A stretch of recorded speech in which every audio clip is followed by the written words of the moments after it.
বিতর্ক সূত্রপাত, সেই হোর্ডিংটি পুলিশ খুলে নিয়েছে এই মুহূর্তে সেই হোর্ডিংটি খুলে দেওয়া হয়েছে। এই মুহূর্তে উভয় পক্ষকে শান্ত করার চেষ্টা করছে পুলিশ।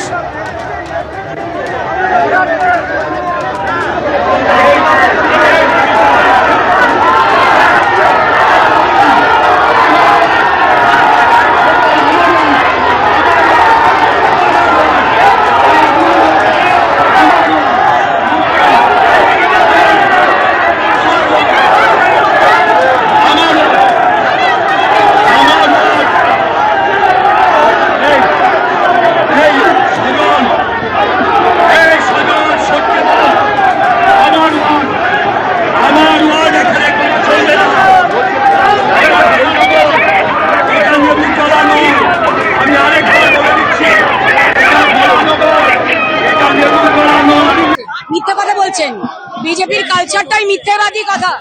এখানে আমাদের মহিলারা আমাদের কর্মীদেরকে বহিরাগতদের বাইরে থেকে এনে হকি স্টিক দিয়ে এরা ইনজোর করেছে। এই নোংরামি বড়নগরে চলবে না। বড়নগরের মানুষ গণতান্ত্রিক অধিকারে এর জবাব দেবে, গণতান্ত্রিক পদ্ধতি। এটাই বিজেপির কালচার, এটাই বিজেপি করে। শান্ত বরানগরকে অশান্ত বিজেপি করার চেষ্টা করছে। আমরা আমাদের প্রচার করছিলাম, আমরা এখানে শুনে আমি ছুটে আসি এবং এখানে শুনছি যে এখানে বহিরাগতদের এনে তারা হকি স্টিক দিয়ে মেরেছে আমাদের কর্মীদের। এই নোংরামির জবাব মানুষ দেবে, বরানগরের মানুষ এই নোংরামির জবাব দেবে। এই হোর্ডিংটা এখানে আমাদের হোর্ডিং ছিল গত 2-3 দিন ধরে। আজকে এটা খুলে ওরা ওদের হোর্ডিং লাগিয়ে দিয়েছে। ওই যে সায়ন্তিকার কোম্পানি, বিশ্বজিৎ বর্ধন, তার ফলে যা যা হবার সেগুলো হবে, যা যা হবার হবে। হ্যাঁ, এটা আমার নির্বাচনী কার্যালয়, আসুন। এখানে আমাদের সব ফ্ল্যাগ ফেলে দিয়েছে, এগুলোকে সব নামিয়ে দিয়েছে। বলছেন আমাদের এখানে পুরো ঝান্ডা ছিল, সব ঝান্ডা আমাদের তুলে নিয়ে চলে গেছে। হ্যাঁ, এটা হবে। এসব মিথ্যে কথা বাংলার মানুষ বোঝে। সারাক্ষণ মোবাইলে ধরা আছে, কাকে মেরেছি দেখা। মার বয়ে এখনো মারিনি। এটা বললাম, জনগণকে যেভাবে খেপাচ্ছে, জনগণ যদি রিভোল্ট করে সেটা আমাদের হাতে নেই।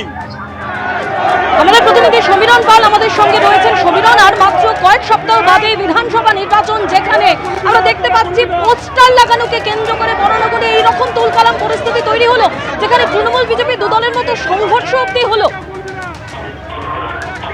দেখো, একেবারেই দেখো, পোস্টার ফ্লেক্স লাগানোকে কেন্দ্র করে দুপক্ষের যে সংঘর্ষ রীতিমতো রণক্ষেত্রে চেহারা নেয় এবং সেখানে পুলিশের উপস্থিতিতে এই সংঘর্ষ শুরু হয়েছে। এবং এই মুহূর্তে যুযুধান দুই পক্ষ রয়েছে সামনে, এবং তৃণমূল এবং বিজেপি, এবং দুই প্রার্থীও রয়েছেন। সজল ঘোষ যেমন একদিকে রয়েছেন, একদিকে সায়ন্তিকা বন্দ্যোপাধ্যায় রয়েছেন। এবং সজল ঘোষের স্পষ্ট অভিযোগ যে তাদের যে নির্বাচনী কার্যালয়, সেই কার্যালয়ের যে গেট তৈরি করা যায়, সেই গেটের ওপরে সায়ন্তিকা বন্দ্যোপাধ্যায়ের সমর্থনে তৃণমূলের পক্ষ থেকে পোস্টার ফ্লেক্স লাগানো হয়। এটারই প্রতিবাদ করেছিলেন বিজেপি কর্মীরা, তখনই তাদের ওপর চড়া হয় তৃণমূল সমর্থকরা। অপরদিকে তৃণমূলের পক্ষ থেকে দাবি করা হচ্ছে যে তারা তাদের প্রার্থীর সমর্থনে যে জায়গায় ফ্লেক্স লাগিয়েছিল সেখানে তাদের কোনো রকমভাবে বিজেপি প্রার্থীর অসুবিধা হওয়ার কথা না। এবারে ইচ্ছা করে সংঘর্ষ বাঁধাবার চেষ্টা করা হয়েছে বিজেপির পক্ষ থেকে, এমনটাই তৃণমূল অভিযোগ করছে। কিন্তু সজল স্পষ্ট অভিযোগ করছেন যে তৃণমূলের পক্ষ থেকে এলাকায় গন্ডগোল পাকানোর জন্য এই বিষয়টি করা হচ্ছে। সমস্ত কিছু এলাকার মানুষ দেখছেন এবং তারাই ভোটের বাক্সে জবাব দেবেন। কিন্তু আর কয়েক সপ্তাহ বাদেই নির্বাচন, আর এই নির্বাচনের আগে এইভাবে বরানগর রীতিমতো উত্তপ্ত হয়ে উঠেছে গোপাললাল ঠাকুর রোড, এবং বেশ কিছুক্ষণ ধরে গোপাললাল ঠাকুর রোডে যান চলাচল বন্ধ হয়ে গেছে। র্যাব নামানো হয়েছে, বিশাল পুলিশ বাহিনী নামানো হয়েছে, কিন্তু এখনো পর্যন্ত ব্যাপক উত্তেজনা রয়েছে। দুপক্ষ একেবারে মুখোমুখি। কিছুক্ষণ আগে তোমাকে বলছিলাম যে তৃণমূল প্রার্থী উপস্থিত হয়েছেন এবং তৃণমূল প্রার্থীকে দেখে বিজেপির পক্ষ থেকে গো ব্যাক স্লোগান দেওয়া শুরু হয়েছে। তুমি জানো যে এর আগে কয়েক মাস আগে যখন নির্বাচন ঘোষণা ঘটেনি, তখনও সজল ঘোষ একটি সভায় যোগ দিতে এসেছিলেন, তখনও তৃণমূলের পক্ষ থেকে সজল ঘোষ অভিযোগ করেছেন যে তাদের উপর হামলা চালানো হয়েছিল। ঠিক একই কায়দায় শাসক দল সন্ত্রাস চালাচ্ছে, এমনটাই অভিযোগ করছেন বিজেপি প্রার্থী সজল ঘোষ।